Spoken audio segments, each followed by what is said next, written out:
Dis weer tyd vir sielskoffie.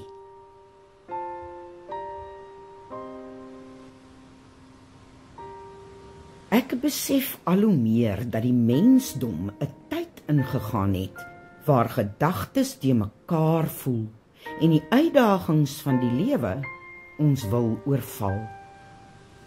Dink 'n bietjie aan jou gedagtegang. Waaraan dink jy? Waaroor dink jy? Soms voel dit vir my dat ek moet dink waaroor ek dink, omdat my gedagtes so vinnig verwissel van waaraan ek dink en dit eintlik vir my geen sin maak nie. Tog voel ek met tye meer gespanne en jittery as gevolg daarvan en kan die kleinste dingetjie my ontstel. Maak dit vir jou sin? Voel jy ook soms so? Dis omdat die vyand al hoe meer daarop konsentreer om my en jou gedagtes te besoedel, want indien hy dit kan regkry, het hy ons liggaam, siel en gees vir hom gewen. Dis ons gedagtegang wat ons optrede teenoor God, onsself en ander mense bepaal. Wat ek nou eintlik sê is, dat hoe ons dink en voel, bepaal hoe ons optree. Daarom is dit so belangrik dat ons gereeld boeke opneem oor wat en waaroor ons dink. Daar is 'n manier om jou gedagtes te beheer, want wanneer jy bewus is van wat jy dink, kan jy dit beheer ook.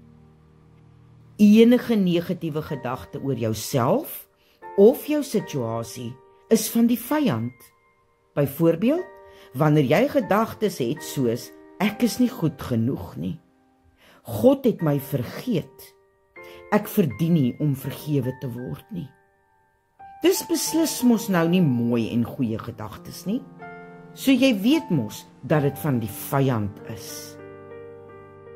Daarom raak dit net al hoe belangriker om te weet wie en wat jy in Christus is, sodat hierdie tipe gedagtes nie die oorhand by jou sal kry nie. Maar waar leer ek en jy ons werklike identiteit ken?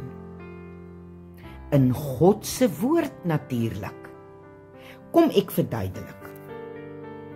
Wanneer jy 'n piesang eet, kan jy die piesang sien, maar jy sien nie die voedingsstowwe daarin nie. Dieselfde met 'n appel. Jy sien die appel, maar nie die Vitamiene C daarin nie. Al kan jy dit nie sien nie, gaan jy steeds die voordele daarvan geniet wanneer jy die piesang of die appel eet. Want dis die onsigbare dinge wat jou gesondheid beïnvloed. Net so bevat God se woord, die Bybel, onsigbare aspekte. Al verstaan jy nie altyd wat jy daarin lees nie. Daardie onsigbaarheid word die DNA van God genoem.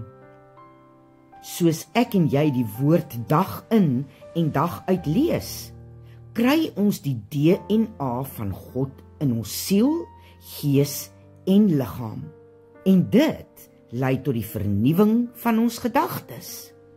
So, ek wil jou aanmoedig om die woord meer gereeld te lees en te bestudeer, want God stel ook belang in ons gedagtes en waaraan ons elke oomblik dink. Hy wil hê dat ons moet kan onderskei tussen watter gedagtes vir ons goed is en watter vir ons sleg is. Hy wil hê dat ek en jy ons gedagtes op hom gerig sal hou in alles wat ons doen, sodat ons elke oomblik bewus sal wees van die vyand se aanvalle op ons gedagtes. Met God se DNA binne in ons, kan ons enige iets vermag, oorkom en bereik. En hoeveel te meer, wanneer ons gedagtes rein en skoon hou, weet wie jy is in Christus en bly glo dat enige iets moontlik is. Dink waaroor jy dink en lees God se woord elke dag meer en meer. Dit hou al die voordele in wat ek en jy so nodig het op ons daaglikse lewenspad. Liefde.